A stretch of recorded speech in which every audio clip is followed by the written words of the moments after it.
guys, balik lagi di channel Sandal Putus. Kita akan melanjutkan sebuah alur cerita spoiler PTTH season 5, dimana di sini sudah episode 105 atau 105. Langsung aja kita let's go. Kegembiraan di hati Soyan semakin membuncang saat melihat dua dusun lain mengakukan tangannya di hadapan Feng Jian. Karena memang pemimpin pavilion bintang jatuh itu memiliki reputasi yang lebih besar daripada ketiga dusun lain. Sementara Huang Juan Zunzi yang sepertinya memiliki sedikit konflik dengan Feng Zunzi hanya menoleh sebentar kepada mereka pemimpin pavilion bintang jatuh. Momen ramah tamah antara tempat elit tingkat tinggi di benua Doki itu akhirnya ketika Lezun maju beberapa langkah dan membuka pertemuan dengan beberapa kata sambutan. Pada intinya Len Zunzi mengungkapkan terima kasihnya kepada semua orang yang telah datang, juga meningkatkan dengan nada mendominasi agar semua orang yang ada di stadion mematuhi aturan, termasuk salah satunya tidak mengganggu jalannya kompetisi apapun yang terjadi. Gelombang angin kencang menggema di atas stadion ketika Len Zunzi selesai berbicara, memunculkan banyak sosok muda yang bergegas melintasi ke arena, tidak terkecuali 4 jenius dari masing-masing pavilion besar. Ketika bangau jatuh warna terbang di atas ke arena diikuti dengan kemunculan sosok muda-muda pavilion petir angin yang turun seperti dewi jatuh dari langit. Seluruh tatapan orang stadion langsung tertuju kepada termasuk 3 pemimpin pavilion yang tampak terkejut melihat aura yang dipancarkan oleh Feng Jing'er. Bahkan Feng Zunzi dengan tawa kecil meledek Len Zunzi yang tampak jelas ingin mengunci kemenangan di pertemuan besar tahun ini, juga sampai-sampai membantu Feng Jing'er menyembunyikan kekuatan aslinya. Len Zunzi hanya ikut tertawa kecil sambil balik memuji kemampuan Mu Jingluang yang harusnya juga bisa berkembang ke tahap luar biasa, meskipun untuk waktu ini masih memiliki sedikit jarak dengan Feng Jing'er. Dan sementara 3 dusun lain asyik lempar pujian pada para jenius muda Huang Juan Zunzi. Huang Zunzi tampak lebih banyak diam karena selama bertahun-tahun pavilion musim semi kuning selalu menempati peringkat terakhir di antara 4 pavilion.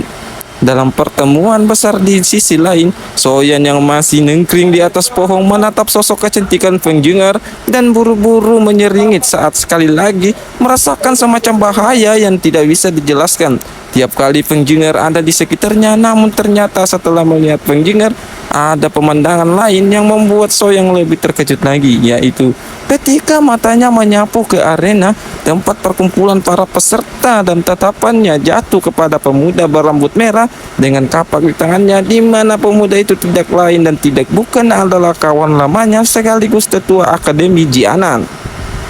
Kejutan di mata Soyan berangsur-angsur menghilang dan tanpa sadar mengelengkan kepalanya menyadari bahwa dunia ini memang amatlah sempit. Sampai dia bertemu dengan seorang yang sangat familiar, bahkan jika belum genap setengah tahun berada di dataran tengah. Jadi ceritanya pertemuan besar 4 pavilion ini akan pertandingan 8 ahli muda termasuk 4 perwakilan dari pavilion besar. Total ahli muda yang berada di arena berjumlah 53 orang dengan 4 posisi yang auto ditempati oleh wakil pavilion besar selaku 4 orang terkuat di seluruh peserta. Hal ini turut mengartikan bahwa 49 dan ahli bebas harus bertarung mati-matian hanya untuk memperebutkan 4 tempat lain di pertarungan utama. Pertarungan pertama akan diselenggarakan beramai-ramai, di mana 53 orang akan langsung tawuran satu sama lain untuk memperebutkan tempat dalam babak perempat final. Karena itulah suasana tegang di antara langsung runtuh ketika lebih dari 50 ahli Dong Huang menyebar ke setiap sudut stadion, menyebabkan kulit seseorang mati rasa dan galeri tontonan yang ada di sekitarnya meledak seperti menjadi sorak-sorak yang menggugah jiwa. Pada saat ini arena telah menjadi kacau balau dan suara jelas dari benturang doki serta pedang yang saling beradu. Orang yang dalam sekejap saja lebih dari selusin ahli muda dikirim keluar dari arena tempur, menandakan bahwa mereka tidak lagi memiliki kesempatan untuk melanjutkan kompetisi di pertemuan besar 4 pavilion. Melihat metode barbar yang digunakan Pavilion untuk mengeliminasi tahap awal ini memang membuat Soyan cukup terkejut. Namun dia lebih terkejut lagi ketika melihat Linian masih bertahan di tengah tawuran meskipun kekuatan si kapak gila itu sebenarnya hanya bisa dianggap menengah di antara seluruh peserta mata. Mata Soyan beralih dari Linian dan perlahan menyapu ke arena menemukan 4 lingkaran yaitu tampak sangat aman dari tawuran di mana pemilik 4 lingkaran kecil ini jelas tidak lain adalah tempat jenis pemuda pavilion besar yang membuat peserta lain takut bahkan untuk sekedar bermimpi melakukan serangan ke wilayah mereka. Mengikuti pertarungan peserta yang cepat, kekacauan di dalam arena secara bertahap berkurang dan Soyan tampak berseri-seri saat menemukan Linian masih ada di sana. Setelah diamati, salah satunya hal yang membuat Linian mampu bertahan adalah keterampilan kelincahan yang temannya itu miliki, namun sepertinya keterampilan itu pun masih belum cukup membuat Linian bertahan karena sekarang pertarungan paling lemah di arena itu telah menarik perhatian seorang ahli Donghuang bintang 8. Linian melompat ke sana kemari untuk menghindari pisau yang diayunkan oleh si Donghuang bintang 8 yang kita sebut aja dia si Cecep, dan sementara Soyan sudah berdiri di atas kayu perak siap-siap ketika Linian nyawanya sedikit lagi akan diputus. Situasi semakin tuan muda ketika keluarga si itu mencium sesuatu yang salah, di mana si Cecep ini tampaknya kok cuma pengen ngejar-ngejar Linian saja tanpa berencana untuk melepaskan serangan. Ketika itulah mata Soyan merenggut saat menyadari bahwa si Cecep memang tidak berniat melawan Linian, melainkan memaksa pemuda berambut merah itu masuk dalam jangkauan wilayah Wangseng.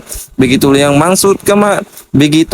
masuk ke dalam wilayah Wangseng, langsung memancarkan niat membunuh yang sangat padat dari dalam dirinya, membuat Linian auto panas dingin dan buru-buru melangkah keluar dari wilayah Wangseng. Namun ternyata upaya Linian untuk melarikan diri tidak berujung pada keberhasilan saat dia melihat Wangseng telah membentuk pilar berwarna hitam dan siap untuk ditembakkan ke arah tenggorokannya. Seperti ular berbisa, Linian merasa jantungnya langsung mati rasa saat melihat serangan pilar berwarna hitam ini dan buru-buru mengaku kalah agar Wangseng menghentikan serangannya. Namun tanpa diduga-duga Wangseng justru mengkhianati pertarungan dengan tetap melepaskan serangan pada orang yang telah mengaku kalah. Karena jenis pavilion musim semi kuning yang memang terkenal kejam dan barbar itu tidak mampu menahan sifat aus darahnya. Untungnya Linian masih bisa menghindar dengan cepat, menghindari titik vital meskipun pilar hitam itu masih menghancurkan bahu kirinya.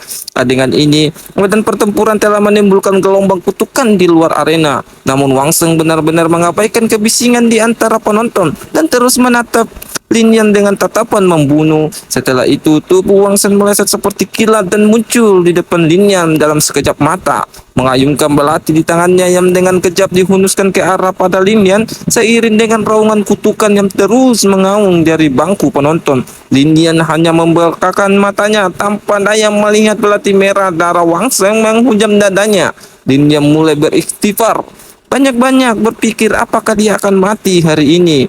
Mulai menutup mata pasrah menunggu kematiannya. Hingga tiba-tiba itu Linian ditarik ke belakang dan mendengar sebuah suara familiar yang auto membuat matanya kembali terbuka lebar. Ya, suara itu tidak lain adalah suara Mang Onyen yang membuat wajah Linian menunjukkan kegembiraan yang sulit untuk dijelaskan. Linian ingin menanyakan bagaimana Soyan bisa sampai di tempat ini. Namun Soyan itu buru-buru melambaikan tangan seolah mengingatkan bahwa karena tempur ini bukan tempat yang buat ngobrol santai. Benar apa yang dikatakan Soyan karena setelahnya lebih dari selusin penjaga pavilion petir angin mengelilingi Soyan dengan mata dingin dan tegas menanyakan identitas pemuda entah dari mana yang tiba-tiba mengganggu jalannya pertandingan. Soyan hanya mengedekan bahunya, mengingatkan bahwa Wangseng juga baru saja melanggar aturan karena menyerang peserta yang telah mengaku kalah, hingga membuat para penjaga itu auto kebingungan. Bahkan apa-apa semua orang yang ada di stadion tentu melihat perbuatan kejiwaan, termasuk para penjaga. Namun bagaimanapun pemuda haus darah itu adalah anak dari si Dajjal yang haus kehausan, dan semua orang ini hanya bisa bertanggung-bangung mendengar bagaimana Soyan tanpa tedeng aling-aling berani berbicara demikian di hadapan dengdengkotannya. alias Wang Junsunsi. Wang Seng langsung tersenyum sinis ketika menyebut Lin Yan hanya seonggok sampah yang enggak apa-apalah kalau dijadiin bahan uji coba ke alamat buat pindah alam lewat jalan tol. Mendengar itu, Soyan balik tertawa mengatai Wang Seng tidak memiliki kualifikasi untuk menghabisi orang seenaknya. Begini mengingat pemuda itu bisa berdiri dengan nyaman di arena karena mengandalkan reputasi pavilionnya. Wajah Wang Seng auto menggelap mendengar ejekan Soyan. Namun sebelum sampai, dia sempat mengajakin baku hantam. Suara Tuan Hun Jun Sunzi terdengar di kursi VIP, menanyakan siapakah guru Soyan sampai mampu mengajari pemuda sombong seperti ini. Ketika bertanya, Wang Seng Jung Sungsi melakukan semacam screening kepada Soyang dan menemukan jika pemuda ini sebenarnya telah melakukan penyamaran dan kekuatan yang sekarang hanya tampak sebagai Dong Huang bintang 8. Itu seharusnya memiliki tingkat yang setidak-tidaknya berada di puncak kelas Dong Huang. Namun yang membuat pemimpin pavilion musim semi kuning itu lebih tertegun adalah perasaan panas yang membabar di dalam tubuh Soyan, di mana perasaan itu tidak hanya mengejutkan Huan Jun Sunzi, namun juga ketiga dosen lain yang bisa merasakan diam-diam saling pandang. Soyan menganggukkan tangannya ke arah Huang Jun Sunzi tanpa takut, meminta empat dosen yang mulia itu menentukan sendiri apakah Wang Seng benar-benar melanggar peraturan atau tidak dengan menyerang peserta yang telah mengaku kalah.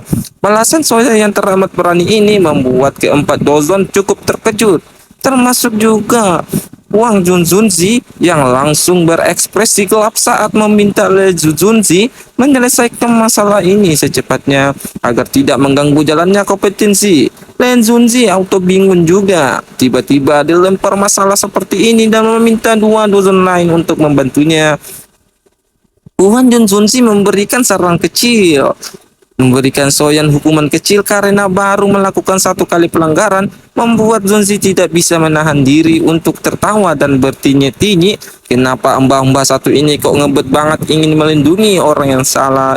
Udah kayak penegak hukum. Diingin baru setelah Feng Zunzi membuka suara, Jin Zunzi turut mendukung Soyan dengan mengatakan bahwa pemuda itu melanggar aturan karena pelanggaran yang dilakukan Wang Seng. Sebelumnya Len Zunzi pun tidak bisa berbuat apa-apa karena serangan dari dua dusun lain membuat ekspresi ras Huang Jun Zunzi menjadi semakin gelap dan akhirnya menawarkan Soyang baku hantam dengan Wang Seng untuk membawa Lin yang pergi, sekaligus mempersilahkan pemuda itu membuktikan apakah benar Wang Seng ada di tempat ini hanya karena reputasi pavilion musim semi kuning.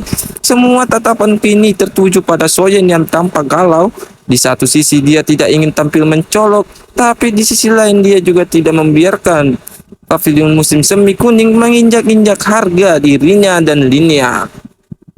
Karena itulah meskipun Lin Yan sudah berusaha melarang Soyan bersikap sembrono, Soyan akhirnya menghela napas sebelum perlahan mengambil langkah dan menatap wajah Wang Seng melakukan aura tempuran yang tajam hingga menyebabkan darah dari para penonton mulai mendidih. Senyuman lemah muncul di wajah Wang Jun Junzi saat Soyan menerima tawarannya. Karena meskipun dia tahu kekuatan Soyan tidak bisa diremehkan, namun pemimpin pavilion musim semi kuning itu mempercayakan kekuatan Wang Seng yang telah menyentuh setengah kaki di ranah dozong setelah berendam di kolam darah gunung surga. Nah, berhubung dua ahli muda yang mau baku hantam sudah sama-sama setuju, Len Zunzi pun tidak bisa berbuat apa-apa dan mengumumkan bahwa kompetensi akan dilanjutkan setelah pertarungan Soyan dan Wang Seng. Lin Yan dengan cemas mengosok kedua tangannya saat melihat Soyan perlahan berjalan ke arena, merasa sedikit bersalah karena telah menyeret Soyan dalam masalah ini. Meskipun sudah berkali-kali dikejutkan dengan kekuatan Soyan, namun Wang Seng adalah ahli muda yang dikenal bahkan bisa berhadapan dengan dozong. Apalagi jenis pavilion musim semi itu amatlah kejam dan seringkali melumpuhkan atau membunuh lawannya. Karena itulah, kalau sampai Wang Seng menyakiti Soyan, bahkan jika harus mengorbankan nyawanya, Lin Yan pun tidak akan tinggal diam. Singkat cerita, pertarungan akhirnya dimulai dan Wang Seng langsung meraung keras saat tubuhnya bergetar dan berubah menjadi pelangi hitam yang dengan dalam dua napas telah muncul di belakang punggung Soyan. Di tangannya bergerak seperti kilat dan menghujam tubuh Soyan sebelum penggaris hitam besar memblokir dengan mudah hingga memaksa Wang Seng mundur beberapa langkah. Wajah Soyan mengungkapkan senyuman meledek saat melihat serangan Wang Seng yang cuma gitu aja Ekspresi demikian jelas saja membuat kemarahan Wangsa membuncak sebelum berubah menjadi pilar hitam yang menembus langit. Kekuatan semacam ini mas-mas harus jauh lebih kuat daripada ahli puncak Dong Huang biasa. Meskipun juga masih jauh lebih lemah daripada Elik Dozon asli, dan berhubung Soyam tidak mau terjerat lama-lama oleh Wang Shen, tuan muda ketiga keluarga Shou itu pun berniat untuk melihat dia mengakhiri pertempuran secepat mungkin. Ketika Wang Shen mengaktifkan teknik tarian belati bulat mengikis tulangnya, merupakan salah satu teknik doan dalam pavilion musim semi kuning. Soyan juga tidak menahan diri dengan menunjukkan aliran 6 penguasa miliknya. Seketika jari penguasa padat melilit tubuh Soyan dan mengeluarkan suara dentang jernih seperti cahaya hitam dari belati Wangsen, bersinggungan dengan para penonton tanpa takjub. Dengan Soyan yang benar-benar bisa bertarung dengan seimbang melawan Wangsen.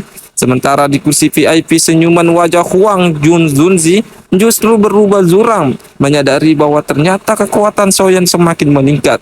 Hingga saat ini sudah berada di tingkat yang sama dengan Wang Seng. Ketika itulah Soyan mengaktifkan teknik 6 tembakan gabungan yang merupakan tingkat tertinggi dari aliran 6 penguasa, membuat api berwarna coklat kehijauan menempel di permukaan penggaris hingga menciptakan robekan seperti pedang yang sangat tajam ketika diayunkan di udara. Tidak ada ledakan sonik atau fenomena yang luar biasa saat penggaris diayunkan. Namun tepat setelah penggaris itu membentuk robekan di udara, ekspresi semua orang yang ada di stadion berubah, menyadari bahwa pemuda amta berantai yang terus dibully rame-rame oleh pavilion musim kening ini sebenar-benarnya adalah seorang elit dozong. Bahkan Lin yang di tempat arena juga menatap punggung Soyam dengan tatapan tertegun, tidak menyangka bahwa teman yang dulu baru berada di puncak doang ketika dia meninggalkan kekaisaran Jama itu tiba-tiba saja sudah menjadi seorang leluhur dodong. Ekspresi Huang Junzunzi di kursi VIP menjadi sangat gelap dan dingin saat ini, dengan berat hati mengakui bahwa penilaiannya terhadap Soyan benar-benar sebuah kesalahan. Namun Huang Junzunzi dan juga 3 dozen lain tidak bisa mengesampingkan betapa luar biasa kekuatan Soyan karena bisa mencapai level ini hanya dengan usianya yang baru sekitar 20 tahunan saja. 3 dozen lain seolah tidak bisa menembak siapakah yang akan menjadi pemenang pertandingan ini. Di sisi lain, Wang Junzunzi masih percaya muridnya mampu memenangkan pertandingan hingga tiba-tiba saja Wang Shen menggunakan keterampilan darah musim semi kuning dan dengan mayat busuk musim semi kuning yang merupakan teknik tertinggi di pavilion. Namun ternyata mampu ditumpas dengan tembakan api teratai hati yang membuat Wang Shen terlempar sambil meledakkan seteguk cairan darah atau darah. Semua orang sudah melihat siapa yang akan menjadi pemenang pertempuran ini, dan Huan Zunzi juga telah berdiri mempersilahkan Soyan untuk pergi setelah kesepakatan mereka sambil menahan amarah. Ketika tiba-tiba saja Wang Seng yang mengenali api teratai hati Soyan tiba-tiba memanggil nama pemuda itu dan memuji keberhasilan sang tuan muda ketiga keluarga Xiao menembus ranah dozong hanya dalam waktu 3 bulan saja. Segera setelah Wang Shen berbicara demikian rupa, stadion auto Ganjang Ginjing tidak menyangka sama sekali pemuda bertopengan menunjukkan kemampuan luar biasa ini sebenar-benarnya adalah bocah viral yang telah menyinggung pavilion petir angin mata cantik. Feng Jier menatap Soyan dengan lengkungan tipis berisi antusiasme dan argoniasi. Terlihat keberanian Soyan membuat ambisinya untuk menggerebek pemuda itu menjadi semakin padat, karena hanya dengan mengalahkan Soyan dia akan mampu memulihkan reputasi pavilion petir angin. Sementara itu senyuman di wajah Lin Zunzi dan 3 pemimpin pavilion petir angin auto menghilang, dan kepala pavilion petir angin itu segera meminta Fen Tian untuk memastikan apakah pemuda asing ini benar-benar Soyan. Mendengar suara Lin Zunzi yang mengandung teguran itu tentu saja membuat Fen Tian murka dan memerintahkan Soyan untuk segera melepas topeng di wajahnya. Mata Soyan dingin saat menyapu Wang Shen yang tersenyum dengan sikap buah, sedikit menyesali kecerobohannya dalam menggunakan api surgawi untuk menyerang pemuda itu. Segera setelahnya sosok Lin Yan muncul di sampingnya sambil memegang tombak panjang seolah siap bertarung bersamanya, yang membuat Soyan hanya bisa menggelengkan kepala karena bahkan dengan bantuan Lin Yan pun mereka tidak akan bisa pergi dari tempat ini dengan mudah. Karena itulah alih-alih melarikan diri, Soyan benar-benar menuruti perintah Fen Tian untuk membuka topeng yang dengan kata lain juga turut membongkar identitas aslinya di hadapan semua orang. Wajah Fen Tian menjadi gelap dingin ketika dia melihat wajah Soyan, dan tenggorokannya mengeluarkan tawa marah saat tubuhnya menghilang sebelum muncul di belakang Soyan. Soyan burung-burung menorong Lin menjauh sebelum menghindari cakar petir Ventian. Dengan kecepatannya, tatapan Soyan sedingin es batu, dia melihat Ventian sebelum beralih ke Lenzunzi dan dua kepala pavilion petir angin lainnya, dan bertanya kenapa mereka nggak langsung main keroyokan aja, kalau memang merasa dozong rendahan ini telah menyebabkan banyak kerugian untuk pavilion petir angin. Ventian sedikit menyeringit saat mendengar konfrontasi Soyan, menyadari jika seperti bocil EPP ini ingin membuat pavilion petir angin memiliki status menindas yang lemah. Namun ternyata Lenzunzi dan dua kepala pavilion lain tidak bergerak, dan hal itu mengartikan jika Ventian harus menyelesaikannya. Pertarungannya sendiri, apabila Ventian menyerang Soyan, maka reputasi menindas yang lemah itu juga tetap akan menodai nama pavilion petir angin utara. Sayangnya si Otong yang satu ini seperti kelinci kepanasan yang terus melompat ke sana kemari dengan kecepatannya enggak ngotang, hingga bahkan dengan kekuatan bintang 8 dosong pun Ventian sulit menangkapnya. Namun beberapa saat kemudian ekspresi kejam melintas di wajah Ventian, berambisi apapun yang terjadi dia tidak akan membiarkan Soyan yang pergi hari ini. Sebelum melepaskan kekuatan yang agung dan menakutkan dari dalam tubuhnya, mata Soyan tenggelam saat melihat Ventian benar-benar berisi keras menyerangnya. Menyadari bahwa taktik kontraksi ini pada akhirnya tetap tidak bisa menyelamatkan dari pengejaran pavilion petir angin.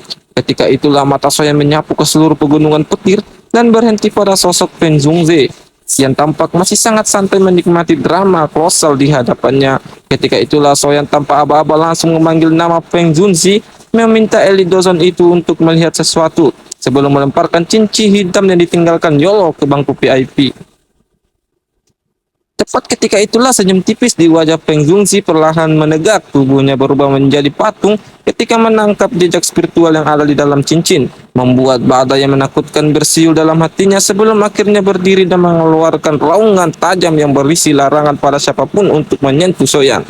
Atas keagungan namanya sebagai elit Dozon terkuat dari 4 pavilion, suara agung dan kuno milik Feng Chen itu menggemar di seluruh gunung petir hingga membuat semua orang hanya bisa menelan ludah gugup karena entah kenapa suara Pen Junzi melanjutkan ketegasan sekaligus intimidasi, dan hampir tidak ada orang di Bunodoki ini yang berani meragukan sosok dengan kemampuan sebesar dirinya. Di tepi arena, Mujing Luan turut melekat mulut kecilnya saat melihat gurunya tiba-tiba bersikap demikian, karena sejak meninggal Pengtian dia belum pernah melihat pemimpin pavilion bintang jatuh yang selama ini tampak bebas lepas di mengungkapkannya. Pengjian Mujian Luan langsung memikirkan potensi pertempuran antara dua pavilion, di mana meskipun pavilion bintang jatuh sama sekali tidak bisa dianggap kalah dengan pavilion petir angin. Dari peperangan kedua faksi besar ini adalah sesuatu yang mampu menggoncang seluruh dataran tengah. Meskipun Mung Jiang merasa cemburu melihat gurunya seperhatian ini kepada orang lain. Seloli gemas itu kemudian teringat kata-kata Soyan yang di pegunungan mata surga, dan semakin penasaran siapakah teman lama Feng Jiar yang disebut pemuda itu sebagai gurunya. Oke guys, mungkin segini ada lanjutan cerita dari BTTH Season 105, dan lanjutannya akan segera hadir, dan jangan lupa subscribe ya guys ya. Selamat tinggal dan bye bye.